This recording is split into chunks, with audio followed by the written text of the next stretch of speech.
Schism. You want to hear the scary story I know? Sure. Is it scarier than the last two? If it is, then I don't want to hear it. In fact, I think I'll head home. I'm sure I've had enough to drink already. Don't mind us. Don't mind him. The rest of us want to hear. Wait, is this going to be about more ghosts or vampires or whatever? Because I'm not buying into all this. It's not like all those other stories. I don't believe in all that bullshit. But there was something about it that reminds me of those ones. Well, just let me tell you how it happened.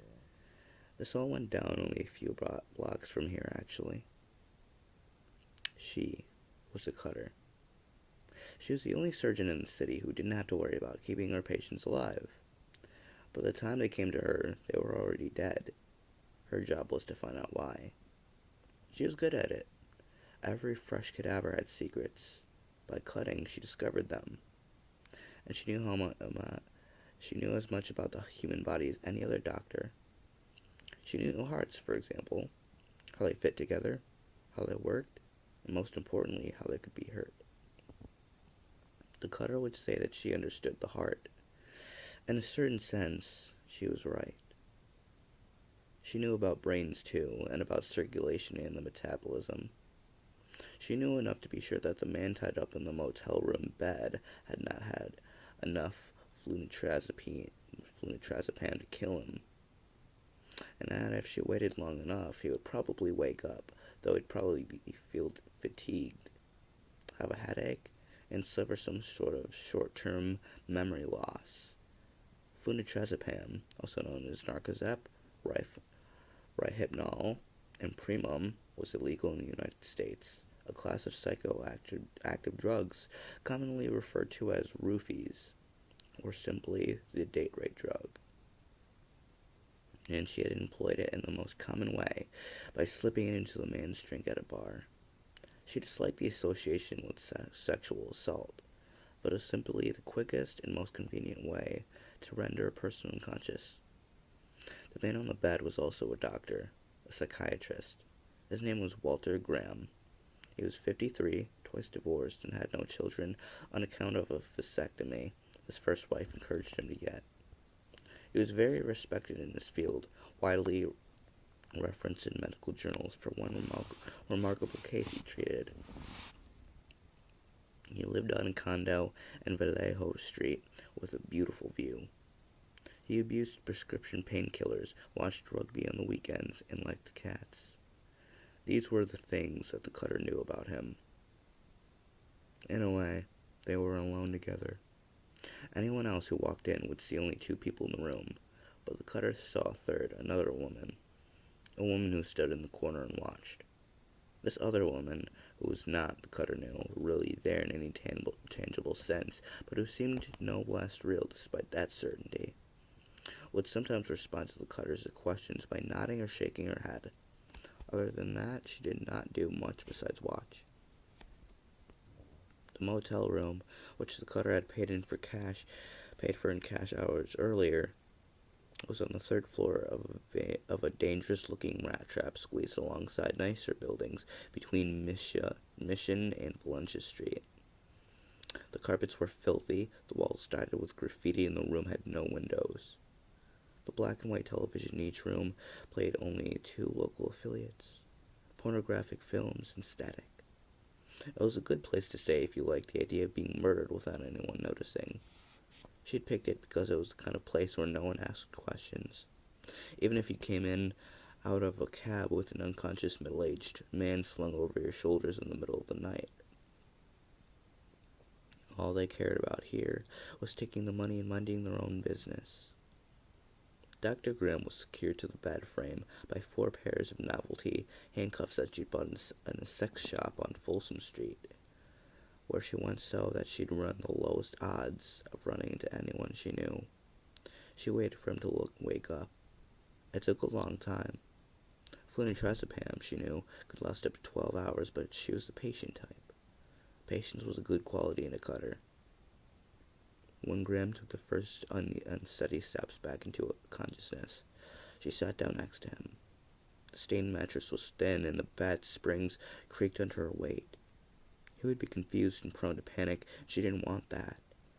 She looked at the other woman, who stood in the corner watching without blinking. "Are you sure this is the best way?" the cutter said. The other woman nodded. Whispering, the cutter explained where he was and what had happened to him. She warned him that the restraint she'd used probably wouldn't hurt him, but he still shouldn't struggle.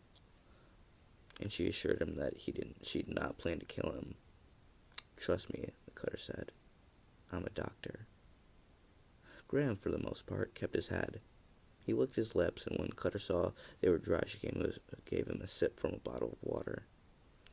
The first thing he asked was, "Who are you?" He told him her name. He had heard of her. Some of his patients were police officers. One of them was struggling with feelings of guilt over his constant infidelity, and as part of an exercise, Graham had asked him to list all the women in his life he felt uncontrollably attracted to. The cutter's name was the first he came up with. Graham told her all of this in one long, run-on sentence, babbling and obviously not sure what he was saying by the end of it. He was not yet fully sober. He did not, she noticed, ask him what she planned to do next. Perhaps he knew better, or perhaps he was too afraid. The cutter took a sip of water to wet her own lips and then said, "I want you to talk about another one of your patients. Do you remember Cleopatra?" Graham blinked, a brow furrowed. Then he laughed, too loudly. The cutter shook her head. "Maybe you'll remember her if I showed you a picture." The cutter took a folded photograph out of her wallet. The only light in the room was the grainy, unreal blur of TV static, and Graham, who was still dizzy from the drugging, so she had to hold it in front of his face for a long time before he made the soft little "ah" sound that indicated recognition. "You mean Jane," he said. The cutter looked at the other woman in the room, the one who Graham couldn't even see, even though she was right in front of him. The other woman nodded. So the cutter had Graham in the face. He gasped. "Her name," the cutter said, as Graham winced from a split lip she had given him, "was Cleopatra. You killed her." "What? No!"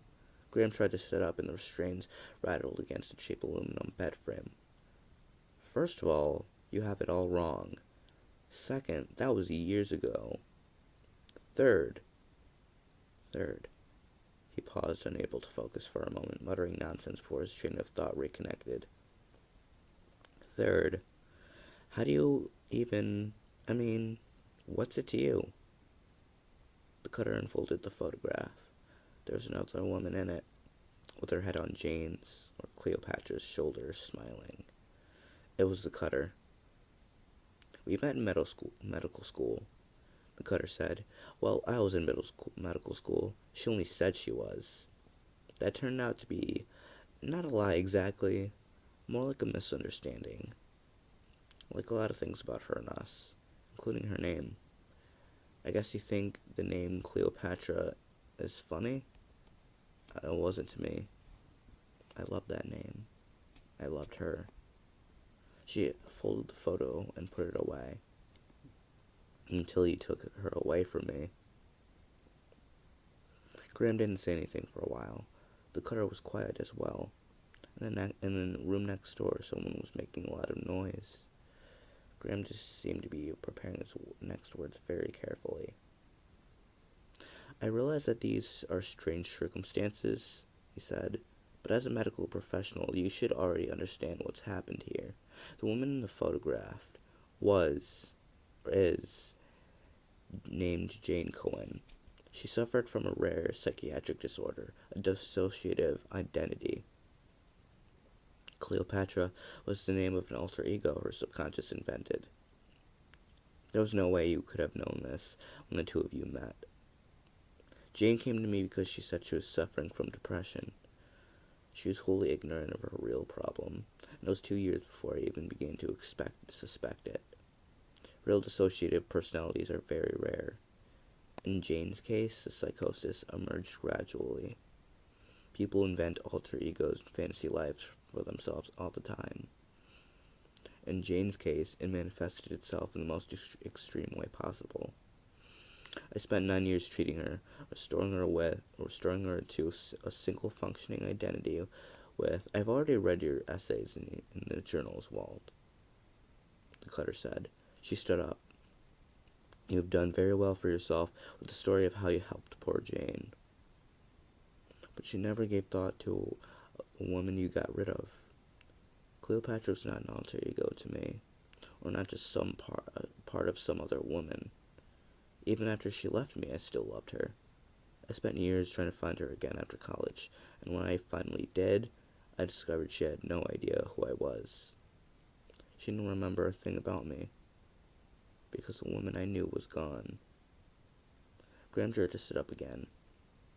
Next door, it sounded like someone was hitting the wall over and over again. "Listen to me. I knew that Jane had romantic partners under her alternate persona. Part of the treatment was reconciling her primary personality with the actions and relationships of her alternate one. If I had had any idea that the two of you, that is to say, if we'd known—" "I know," the cutter said, nodding. "You would do what any responsible physician would do. That's why I'm not going to kill you." Graham looked relieved, even though she told him once so already. "Still, you took something away from me. I think you think you made Jane whole, but what you really did was cut her apart. You picked one half of her, and you cut the other half off and threw it away. So it's only fair that I take something from you, too. What do you call that in your line of work? Reconciling the schism?" "Now, wait a minute," Graham said, raising his voice. Do you think much about dying, Walt?" "I do. I'm told that most people in my field rarely do. It makes it easier to not to internalize your work. But I think about it all the time." Graham was saying something, but she talked over him. "Sometimes I think about the soul. I didn't think there even was such a thing until recently. I've been cutting people apart my whole life. I've never once found anything that looked like a soul anywhere in them. But now I know. Now I think there really is such a thing. I think that even people who aren't real can have souls. Even someone who didn't exist can be a ghost. That's what I think. What do you think?" Graham didn't seem to know how to respond, but she hadn't really been talking to him anyway. From the corner, Cleopatra watched. When the cutter looked at her, she nodded. The cutter turned the television from static to another channel and put the volumes all the way up. Human voices through tiny speakers at full blast sounded like shrieking, wordless ghosts. She ducked down, getting something from under the bed. She heard Graham moving, trying to see what she was doing. When she stood up, he started to scream. Not words, just screaming. The cutter put a finger to her lips, motioning for him to be silent. "I'm pretty sure I can do this without killing you," she said. "You know the old joke about being a cutter, right? I've never lost a patient yet." She pointed to his legs. "Do you want me to cut above the knees or below?" Graham was beyond answering now. He was just screaming. The cutter hoped that his commotion would not throw her off when she made the first incisions. She was noting her few first steady hands.